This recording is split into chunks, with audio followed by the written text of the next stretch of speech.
नमस्कार दोस्तों, आज के हमारे इस वीडियो में हम आपके लिए उत्पन्ना एकादशी की पौराणिक कथा लेकर आए हैं। एक समय भगवान श्री कृष्ण और युधिष्ठिर महाराज के बीच संवाद हो रहा था। युधिष्ठिर महाराज कहते हैं, हे भगवान, आप कहते हैं कि सहस्त्र यज्ञ करने से जो फल प्राप्त होता है उसकी तुलना मात्र एक एकादशी के व्रत से मिलने वाले फल से नहीं की जा सकती। कृपा कर मुझे मार्गशीर्ष मास के कृष्ण पक्ष में आने वाली एकादशी के महत्व को बताएं कि यह एकादशी इतनी विशेष क्यों है और किस प्रकार यह इतनी मंगलमय बनी है।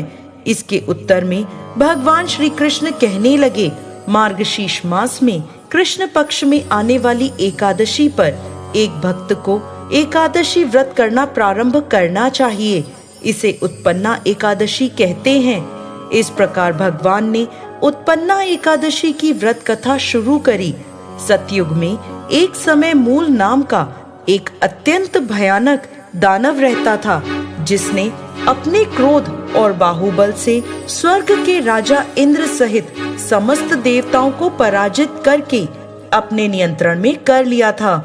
इसलिए इस स्थिति में मुक्ति प्राप्त करने हेतु ब्रह्मा जी की अध्यक्षता में सभी देवता भोलेनाथ के पास पहुँचे और स्वयं को बचाने के लिए भोलेनाथ से प्रार्थना करने लगे।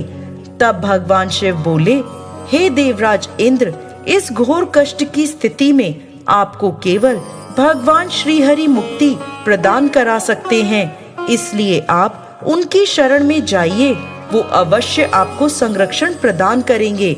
यह सुनकर सभी देवगण भगवान श्री हरि की शरण में क्षीर सागर पहुँचे। वहां जाकर उन्होंने भगवान विष्णु से प्रार्थना करी और कहने लगे, हे कमल नयन, हे मधुसूदन, आप सर्वज्ञ हैं।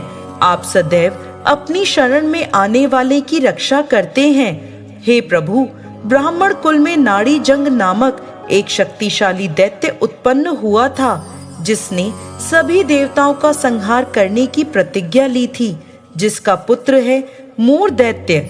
इसकी नगरी का नाम है चंद्रावती और इसने त्रिलोक में हाहाकार मचाया हुआ है। सभी देवताओं को पराजित कर इसने अपने पराधीन कर लिया है। हे पृथ्वीपति, अब आप ही हमारी रक्षा करें।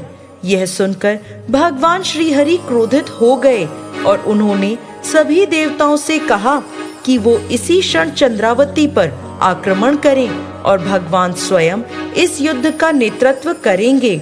जब मूर दैत्य ने सभी देवताओं को अपने नगर की ओर आते हुए देखा तो वो अपने सैनिकों के साथ गर्जना करता हुआ आगे बढ़ा। भगवान और मूर दैत्य के बीच भयंकर युद्ध हुआ। मूर दैत्य ने अपनी मायावी शक्तियों का प्रयोग किया और भगवान श्री हरि उसे परास्त कर रहे थे। इस प्रकार देवताओं के 1000 वर्ष तक यह युद्ध चलता रहा। इसके बाद भगवान ने अपनी एक दिव्य लीला प्रकट करी। भगवान अचानक युद्ध क्षेत्र से अदृश्य हो गए और बद्रिका आश्रम में चले गए। वहां उन्होंने हेमवती नाम की एक अत्यंत सुंदर गुफा में विश्राम करा। जब मूर दैत्य को ये बात पता चली कि भगवान विश्राम कर रहे हैं, तो उसने निश्चय किया कि अब वो भगवान श्री हरि का वध उसी गुफा में करेगा।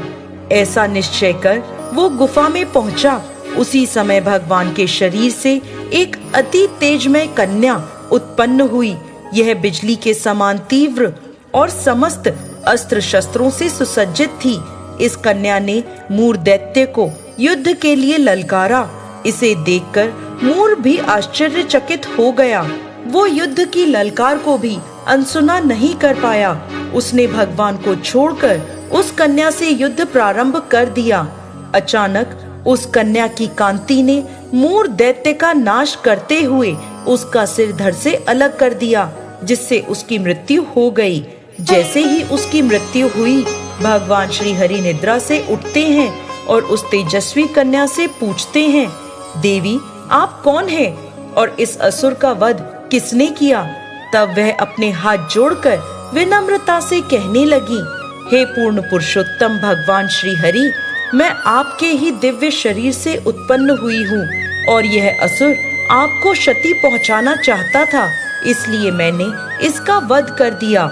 यह सुनकर भगवान अत्यंत प्रसन्न हुए और उन्होंने कहा, हे देवी, आपने सभी देवताओं को इस महान संकट से बचाया है और आपके इस पराक्रम से मैं अति प्रसन्न हूँ। आपको जो भी चाहिए मुझसे मांग लीजिए। यह सुनकर वो कन्या बोली, हे प्रभु, यदि आप मुझसे प्रसन्न हैं तो मुझे वरदान दीजिए कि आज के दिन जब मैं उत्पन्न हुई हूँ, जो भी व्यक्ति आज का उपवास कर आपकी पूजा आराधना करे, उसके समस्त पापों का नाश मैं कर सकूं। जो भी व्यक्ति आज के दिन संध्या के समय भोजन ग्रहण करे या संपूर्ण उपवास का पालन करे, आप उस व्यक्ति को संपत्ति, सुख और मोक्ष प्रदान करें। ये मेरी इच्छा है। यह सुनकर भगवान बोले, हे देवी, आप मेरी आध्यात्मिक शक्ति के रूप में कृष्ण पक्ष के 11वें दिन उत्पन्न हुई हैं, इसलिए संसार आपको उत्पन्ना एकादशी के नाम से जानेगा। इसके बाद से हर माह के 11वें दिन को एकादशी के नाम से जाना जाएगा, जो मेरा अति प्रिय दिन होगा।